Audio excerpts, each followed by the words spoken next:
Hello and welcome back to my YouTube channel. If you're new here, my name is Georgia. So today I thought I'd make a return to George Carlin because I haven't actually done a lot of him. I think I've only done 3 reactions to him, even though I actually really liked him. So I'm reacting to one today called Religion is BS. So yeah, I'm just going to go with that one. So yeah, let's get on with the video.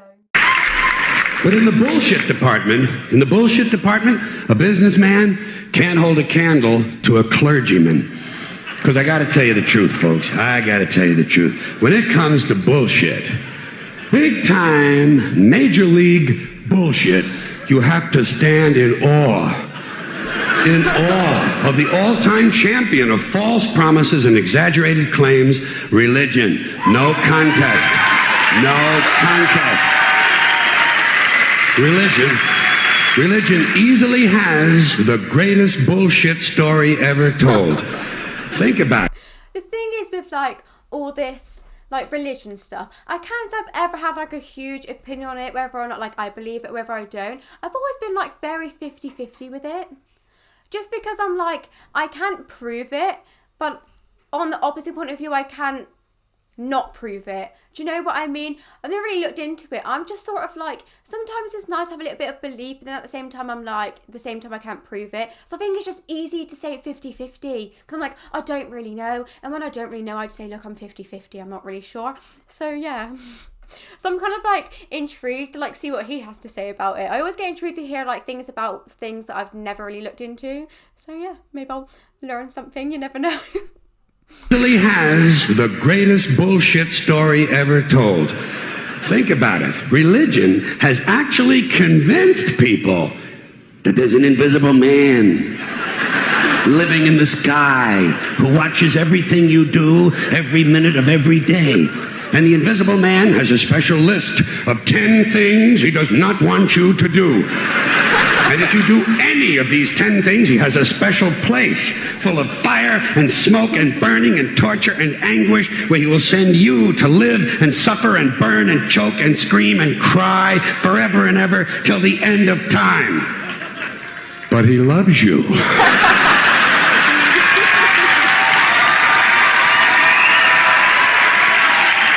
He loves you.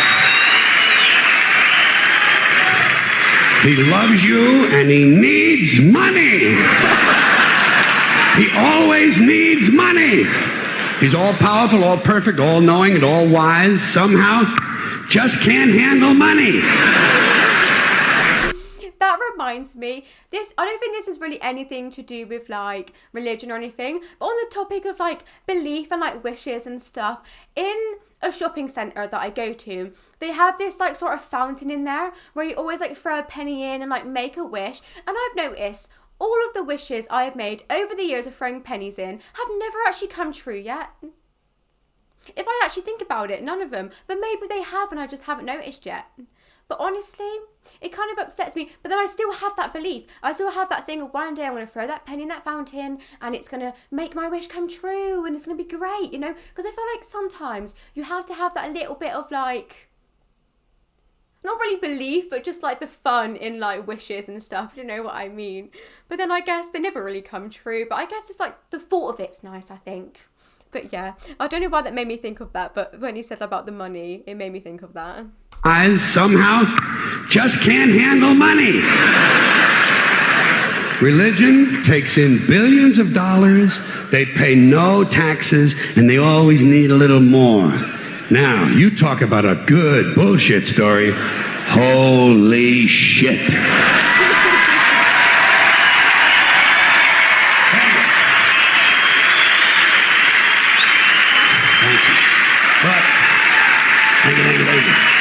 Thank you very much. But I want you to know something. This is sincere. I want you to know, when it comes to believing in God, I really tried. I really tried. I tried to believe that there is a God who created each of us in his own image and likeness, loves us very much, and keeps a close eye on things. I really tried to believe that, but I gotta tell you, the longer you live, the more you look around, the more you realize something is fucked up. Something is wrong here. War, disease, death, destruction, hunger, filth, poverty, torture, crime, corruption, and the ice-capades. Something is definitely wrong. This is not good work. If this is the best God can do, I am not impressed. Results like these do not belong on the resume of a supreme being. This is the kind of shit you'd expect from an office temp with a bad attitude. And just between you and me, in any decently run universe, this guy would have been out on his all-powerful ass a long time ago. And by the way, I say this guy because I firmly believe, looking at these results, that if there is a God, it has to be a man. No woman could or would ever fuck things up like this.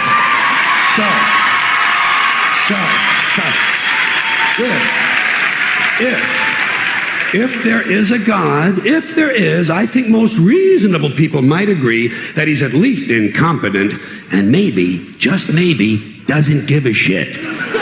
Doesn't give a shit, which I admire in a person and which would explain a lot of these bad results.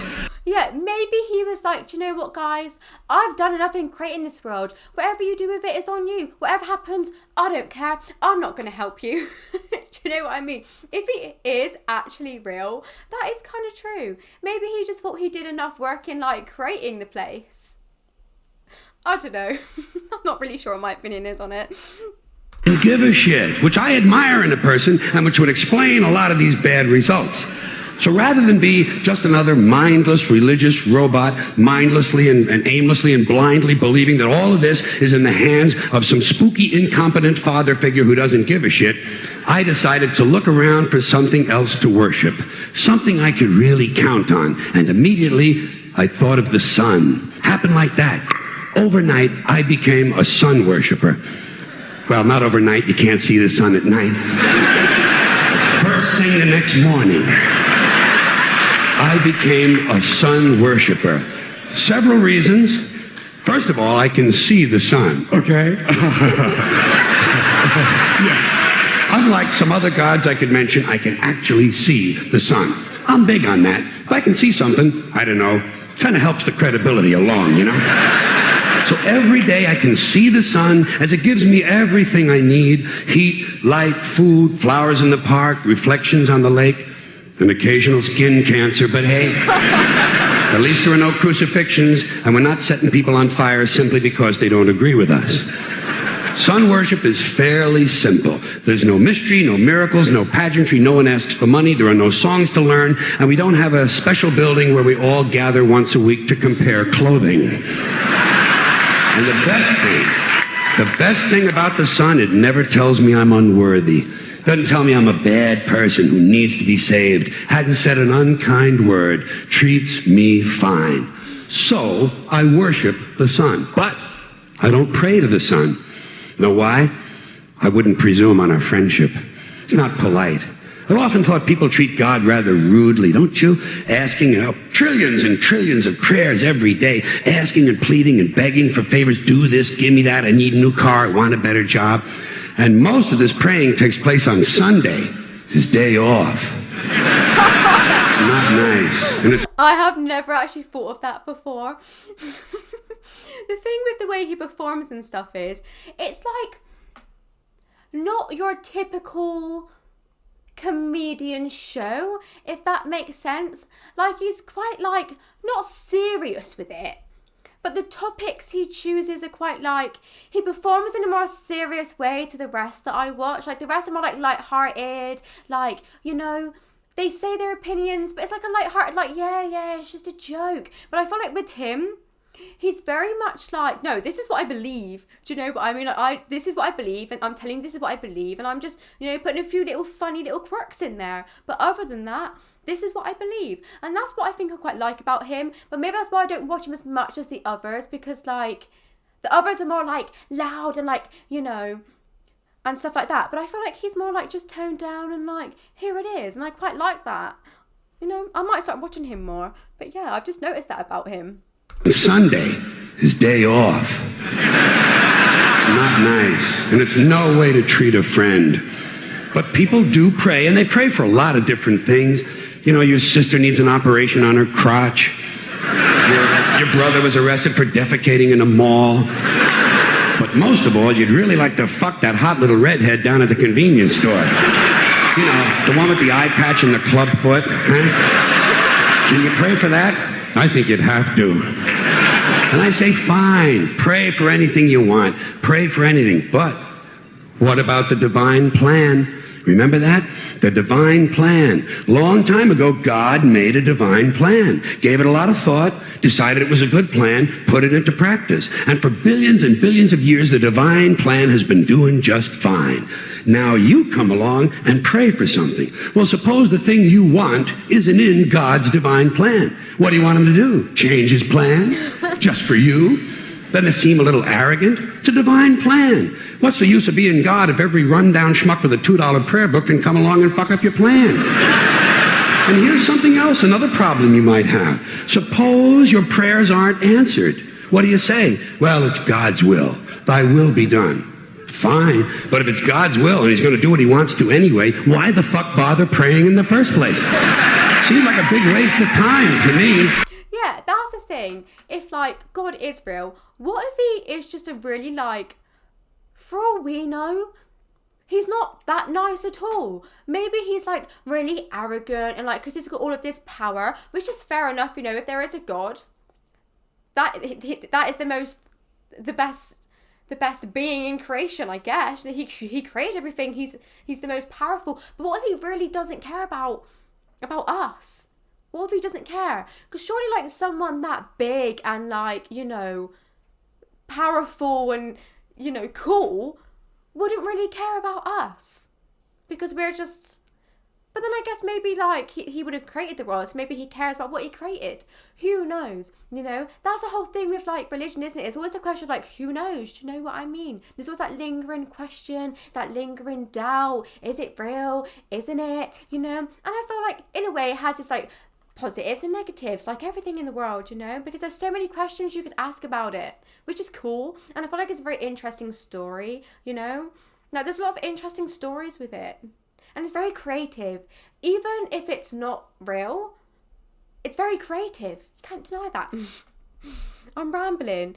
I really just love to, like, talk for a while, and I say in every single video, I just like to hammer it home. Do you know what I mean?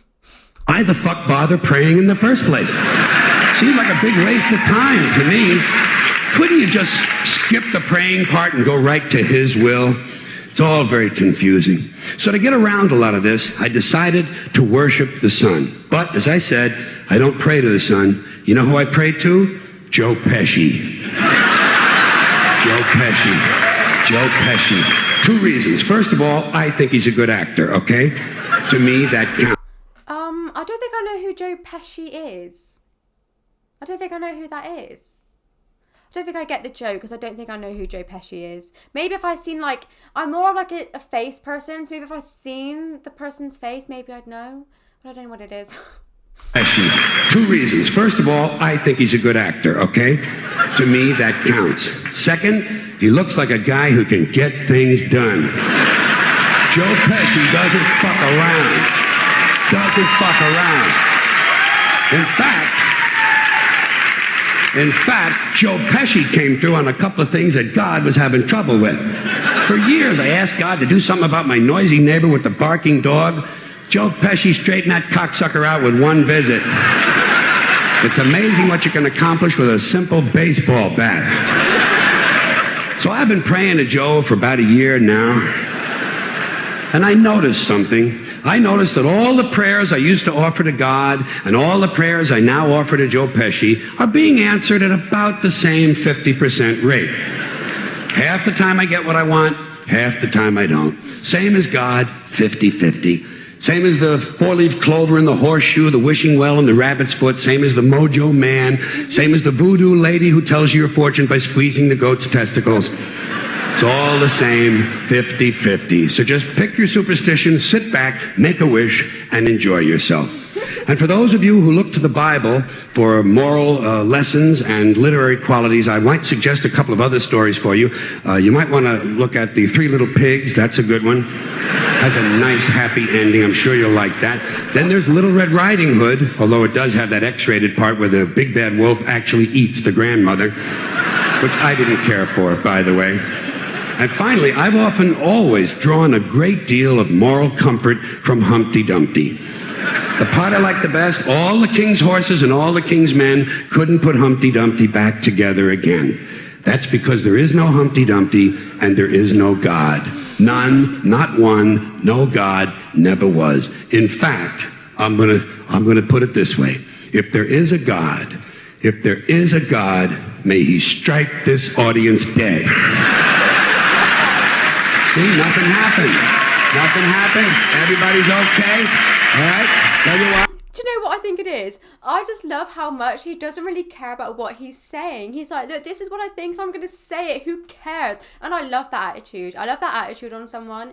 Like, you know, he's up there doing his show. You like it or you don't like it. It's like with him. He seems to be quite 50-50, you know. You either like him or you don't like him. He seems to have that sort of personality or a sort of like thing with his shows. You either like his shows or you don't. He seems quite 50-50 there.